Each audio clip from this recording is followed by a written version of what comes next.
In the UK, we have a volunteer army at present. But if we didn't, men would be conscripted, because all nations must maintain armed forces. Son, we live in a world that has walls, and those walls have to be guarded by men with guns. Who's gonna do it? You? You, Lieutenant Weinberg? At 108, he's one of only 20 surviving veterans of World War I. His feelings about it are still vivid. Mixed feelings. Emotional.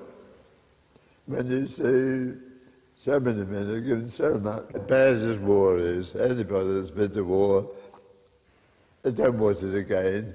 But when it comes to this speech, they would do it again, if it's necessary. So was he a gung-ho young man? Did he itch to go and fight a war and kill people and risk death? Yet he still says he'd do it again if necessary. What strength of character must you have? What nobility do you need to possess to consider doing something again that has the ability to make you cry 90 years after the event? Only men are like this. Yet for some reason, when these war dead are commemorated on Armistice Day, the words women and servicewomen are very prevalent when ministers, royalty and media speak about the sacrifice of our soldiers.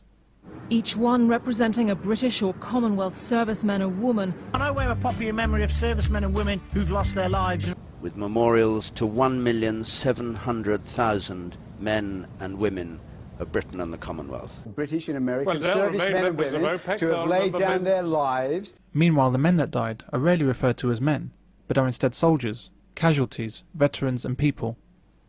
I suppose this cemetery at Bayeux is one of the best known and the most visited, near the beaches where the D-Day landings took place in Normandy. 4,000 dead here.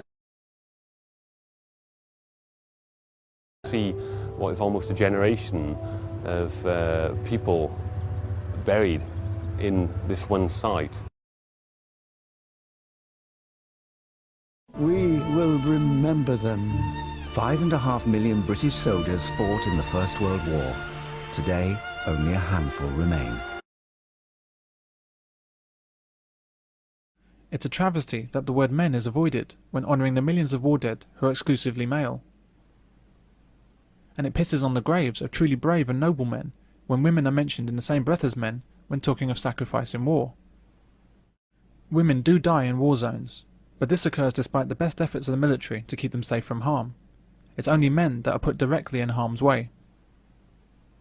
So whilst I'm not belittling the deaths of these women, it must be acknowledged that the risks to men in combat zones are orders of magnitude greater, and the numbers of men killed are orders of magnitude greater.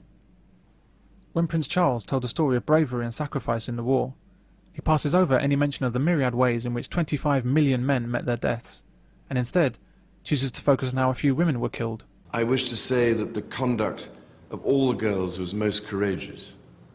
They all knew what was going to happen to them, but no one panicked. They just marched ahead with their chins up. These same people will not say men and women when speaking about domestic violence or child abuse, for example, where statistics are at least even. But when female war dead amounts to approximately 0% of all war dead, commentators go out of their way to speak of brave women. Thousands of servicemen and women are still being sent to save the men and women who are out there fighting a war that is about capitalism. I dispute the mention of women in these broadcasts.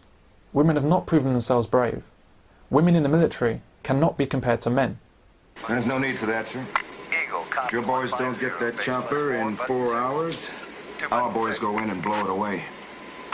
Our boys, Captain, include women, one of whom has already given her life on this mission. I'm sorry, ma'am. It's just a figure of speech. Eagle Patrol at But it's the pattern of female behaviour to want recognition for very little. Women want to claim equality with men in the discussion of death in war, whilst leaving the actual dying almost exclusively to men.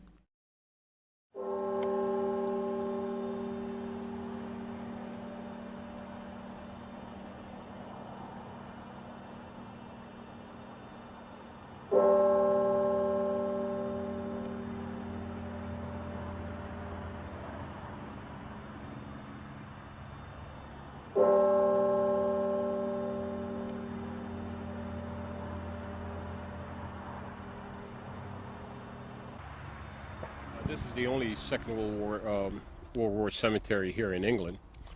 In this cemetery we have 3,812 that are buried, and on the wall of missing, which is right behind me, We have 5,126 names on the wall of missing.